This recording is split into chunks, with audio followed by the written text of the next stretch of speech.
اشعار کی تشریح کیسے کریں؟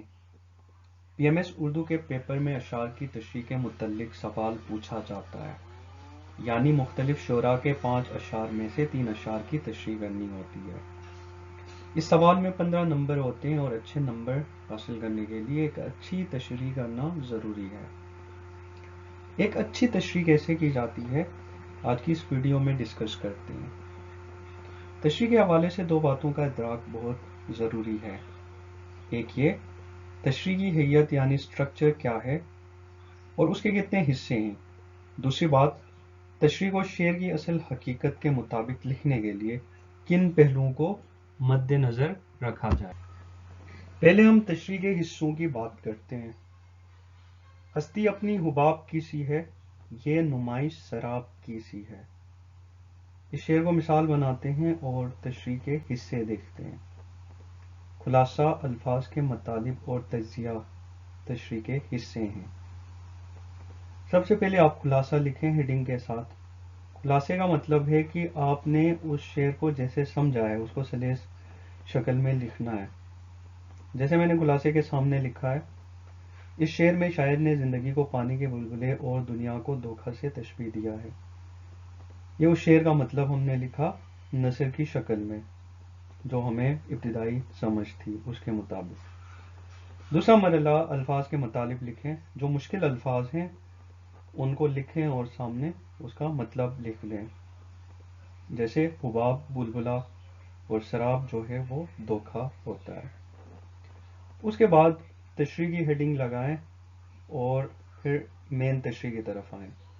اب خلاصہ اور الفاظ کے مطالب لکھنے کے بعد آپ اسی سلیس فارم میں جو نثر کی شکل میں جو خلاصہ لکھا ہے اس پر آپ اپنا تجزیہ پیش کرتے ہیں۔ تجزیہ کیسے پیش کرتے ہیں؟ اس کو زندگی کے مختلف پہلوؤں کے اوپر پرکھ کے اپنا انالیسس دیتے ہیں، اپنا تجزیہ پیش کرتے ہیں۔ اب اس کا بہترین طریقہ کیا ہے اس کو اچھا بنانے کے لیے؟ شعر کے اندر سے مختلف زاویے تلاش کریں، یعنی جو شعر ہے، شعر زمانی ہوتا ہے، شعر جو ہوتا ہے اس میں گہرائی ہوتی ہے، شعر میں مختلف مطالب ہوتے ہیں۔ اس طرح کے آپ کو جتنے پہلو اس میں نظر آتے ہیں ان کو ہیڈنگ کی شکل میں لکھیں اور اس کو ایکسپینڈ کریں۔ جیسے 2-3 ہیڈنگز میں نے یہاں مثال کے طور پر مینشن کی ہیں۔ ایک، زندگی کا اختصار۔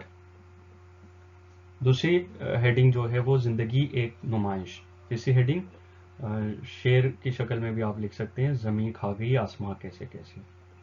اب انہی 3 یا 4 ہیڈنگز جتنے پہلو آپ کو اس شعر میں سے مل رہے ہیں اس کو تجزیہ بنائیں اور پھر اپنا تجزیہ پیش کریں ان پہلوؤں کے اوپر، زندگی کے اختصار پن کے اوپر، زندگی کے نمائش ہونے کے اوپر، زمین کھا گئی آسماں کیسے کیسے، کیسے زندگی ختم ہو جاتی ہے پاؤں رکھتے ہی زمین پر۔ اور تجزیہ لکھتے ہوئے پھر آپ نے متعلقہ نثر و اشعار سے اس کو مزین کرنا ہے، یعنی کوئی متعلقہ الفاظ آپ کی بات کے متعلق مل جائے، کوئی شعر، کوئی نثر، وہ آپ نے اس تجزیے کا حصہ بنانا ہے۔ اب زندگی کا اختصار ہے یا آپ کہیں زندگی ایک سفر ہے، تو جیسے دنیاوی زندگی جو ہے وہ منزل نہیں ہوتی بلکہ ایک سفر ہے، اور سفر کو دوام نہیں ہے، سفر ختم ہو جاتا ہے۔ اسی طرح زندگی جو ہے وہ ایک مہلت ہے، اور اگر آپ اس کا متعلقہ شعر دیکھیں تو وہ زیز طور ہے جس کو نہ آئے موت کبھی، بدن میں سانس کی مہلت کو زندگی نہ سمجھ۔ تو اس طرح کے جتنے متعلقہ اشعار ملتے ہیں، کوئی نثری حوالہ ملتا ہے، تو اس سے آپ نے کیا کرنا، اپنے تجزیے کو مزین کرنا ہے۔ اب دوسرا پہلو کیا ہے کہ تشریح کو ریلیونٹ کیسے بنائیں، شاعر کی فکر تک کیسے پہنچیں، اس شعر کی حقیقت تک کیسے پہنچیں۔ عموماً ہم جو بھی شعر ہوتا ہے اس کو اپنے نظریے کے مطابق اس کی تشریح کر دیتے ہیں، وہ بھی اچھی بات ہے، آپ کا نظریہ دیکھا جاتا ہے، آپ کیسے اس کو انالیسس کرتے ہیں وہ بھی دیکھی جاتی ہے، لیکن ریلیونٹ بنانے کے لیے آپ ان 2 نکات کو ضرور یاد رکھیں۔ ایک تو شعراء کی نظریاتی وابستگی، یعنی وہ شعراء کس تحریک سے، کس نظریے سے وابستہ تھے۔ اگر مثال دیکھیں تو فیض احمد فیض انقلابی شاعر تھے، ترقی پسند تحریک سے وابستہ تھے، تو ان کے اشعار کے اندر جو معنویت ہوگی وہ انقلابی ہوگی، وہ ہمیشہ انقلاب کی بات کریں گے، غریبوں کی بات کریں گے، محکوموں کی بات کریں گے، بادشاہ وقت کے خلاف جنگ کی بات کریں گے۔ اسی طرح دوسرا یہ دیکھیں پہلو کی شعراء کی شاعرانہ خصوصیات کیا ہیں۔